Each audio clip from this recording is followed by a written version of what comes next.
First time ko nga gagawa ng cake! Opo, baking na mas marami pa ang harot, no? Nagpatulong na nga ako kay Dick kasi mas marunong siyang gumawa ng ganito.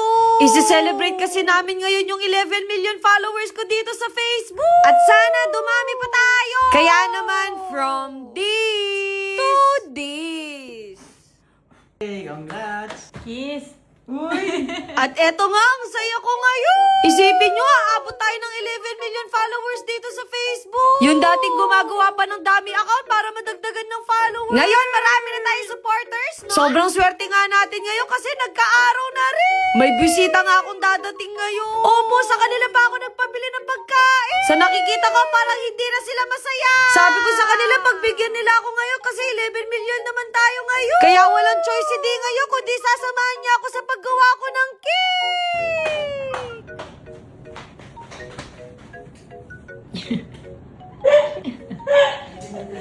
Diba naglaro ang mga bata? Sa sobrang daming ilaw sa amin, nalilito na rin ako. Nilagay na nga namin etong Nestle cream. Opo, gagawa tayo ng cake ngayon. Naglagay na rin ako ng condensed milk para magkaroon naman ako ng sweet sa katawan, no? Yung tipong lalanggamin na ako sa sobrang sweet. Napabili nga ako ng mixer kasi binabash niyo ako. May malaki kaming bahay pero wala kaming mixer. Ewan ko na lang talaga kung may sasabihin pa kayo, no? Sinabay na nga namin tong cocoa para magkalasa naman. Eto kasi yung gagamitin natin pang frost sa cake natin. Ang sarap palang mag-vlog nang walang masyadong ginagawa. Sana pala laging nandito si Dee para nakakapagpahinga ako. Yung tipong siya yung naghahanap buhay tapos sitting pretty na lang ako. Hoy, hindi ka gagano. Pang-budgetarian pala yung gagawin natin na cake. At para kayo magawa nyo din to. Hindi na rin to kailangan i-bake kasi hindi ko pa alam gamitin yung oven namin. Siguro next year na yan magagamit, no? Naglagay nga kami ng konting oil dito sa pan. Para naman hindi magdikit yung fudgy bar dito, no? Naalala ko tuloy noon, gumawa ako ng cupcake. Akala ko yung microwave at oven ay iisa lang. Kaya nung pinainit ko sa microwave, nasunog lang yung ginawa ko. Kaya simula nun, hindi na ako umuli. Nilagay na nga namin yung pinang-mekos namin kanina. At sana talaga maging successful to kapag tinanggal namin mamaya. Natatakot nga ako kasi baka pag tinanggal namin dito sa pan, magkahiwa-hiwala. Kaya sabi ko kay Chawat, mag-ready siya kasi siya ang sisisihin ko. At eto na nga yung moment of truth. Sige, okay lang, okay lang. Okay lang yan. Okay lang. Opo, tumayo yung cake natin. Akala ko talaga mapapahiya ako sa inyo, no? Kaya sa mga professional na nagbibig dyan, huwag nyo kaming i-bash kasi first time pa lang namin. Kapag natuto talaga ako, panggagawa ko kayong lahat. Naloka nga ako kay Dee kasi pinaglaruan niya pa yung ref namin. Sa susunod, sa ref naman niya tayo kakato.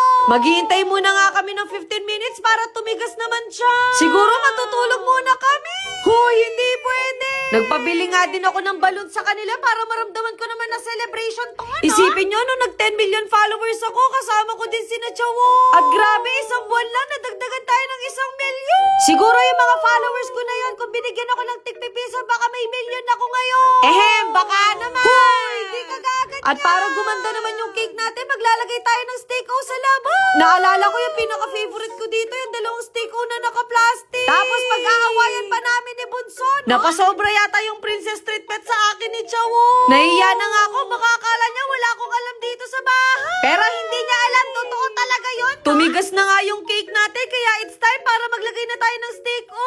Aminin niyo, mas gumanda yung gawa natin. At sana kung ganyan kaganda, ganyan din kasarap, no? Naglagay din kami ng durog-durog na fudgy ball para mas magmukhang aesthetic yung cake natin. Pasensya na kayo, kinamay na namin kasi kami lang din ang kakain. Bigla tuloy nag-flashback sa akin yung ginawang cake sa akin ni Chawot noon. Sobrang na-appreciate ko nga tong tao na to kasi napaka-effort niya. Yung nagustuhan ko din sa personality niya, napaka-genuine niya din na tao. Na para bang siya yung magse-celebrate ngayon, no? Kaya maraming salamat sa mga naniwala sa amin. Kasi natiis niyo yung voiceover ko. At syempre, hindi naman ako papayag na hindi ko matitikman yung gawa namin, no? Sa itsura pa nga lang, alam ko lang masarap siya. Hindi ko pa natitikman pero approve agad sa akin. Itadaki mo. In fairness, ang sarap ng gawa namin. 100/10 to sa amin. Ayun lang.